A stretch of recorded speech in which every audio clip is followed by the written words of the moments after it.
La commune de la semaine. La commune de la semaine. La commune de la semaine fait étape à Walchbronn. Je suis en compagnie de René Spanagel. Bonjour René. Bonjour. René, vous avez la pression. Il y a quelques jours, j'ai fait un épisode avec votre femme. Vous avez écouté, j'espère. Oui, bien sûr. Elle a mis en avant le gîte de la Gasse, où d'ailleurs, j'ai entendu dire que vous avez installé pas mal de mobilier que vous avez fabriqué, car vous êtes artisan ferronnier. Oui, c'est ça.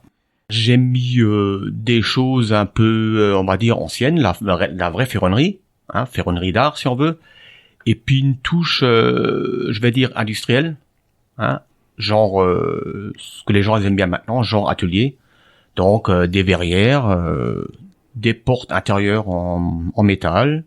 Quand je dis du mobilier, c'est-à-dire des tables, des bancs et des dressings également, des dressings pour les chambres, tout ça en acier.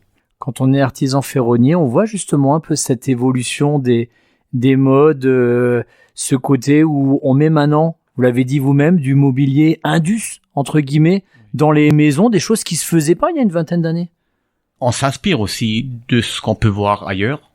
On peut le voir dans d'autres maisons, à la télé également, dans les catalogues. Donc on s'inspire forcément.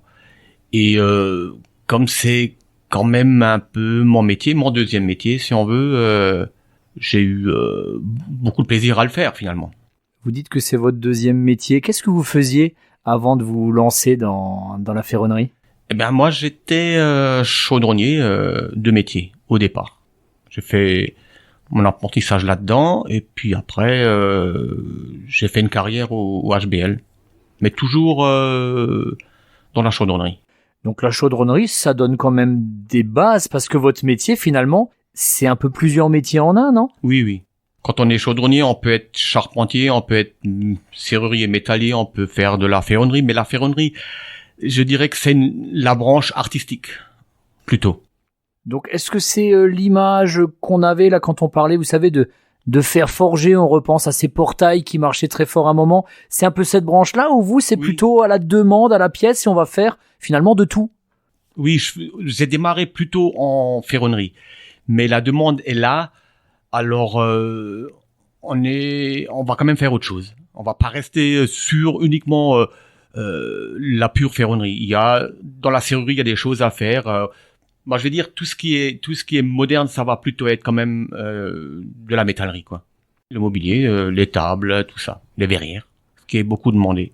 Et d'ailleurs, quelle est la différence entre métallerie et ferronnerie ? Est-ce que vous pouvez l'expliquer simplement aux auditeurs et à moi-même aussi, La ferronnerie, on va dire, c'est plutôt tout ce qui est un peu plus artistique.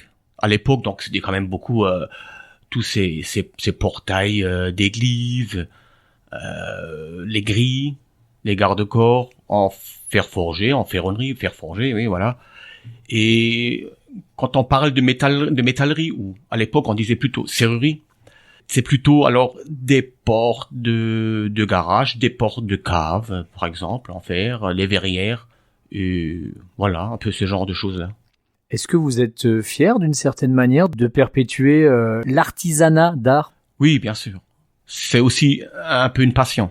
On tombe dedans quand on est très jeune, parce que dans nos familles, il y a toujours quelqu'un qui travaille le métal, qui travaille l'acier.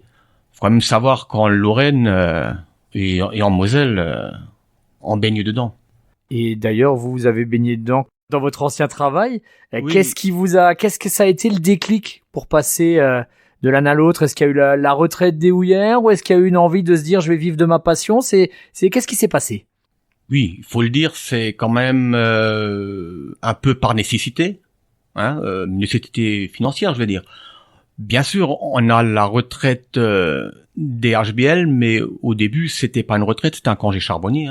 C'était un plan social, si on veut, sans dire chômage. Donc, on était rémunérés, mais à la maison, très jeune déjà. On avait fini notre carrière. Moi, j'avais fini ma carrière à 22 ans.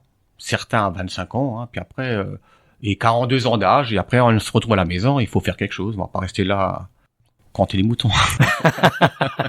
Même s'il y en a quelques-uns autour de Walchbronn. Mais vous aviez les bases, on en a parlé tout à l'heure, La chaudronnerie, c'est une base solide, on sait également souder, mais il faut quand même se perfectionner. Comment vous y êtes pris pour gravir ces étapes? Ah ben, c'est la passion. C'est la passion de ce métier-là. Puis on est un petit peu autodidacte, hein. On apprend sur le tas, quoi. Quand j'ai rencontré un métallier à Schorbach ou un sculpteur sur bois à Berenthal qui sculpte directement dans la masse, ils m'ont fait la même remarque tous les deux. On est des amoureux de la matière. Vous êtes aussi un amoureux de la matière que vous travaillez? Oui, oui, bien sûr. C'est quasiment tous les jours. Qu'est-ce qui vous plaît tout particulièrement de pouvoir la façonner à votre guise? La création.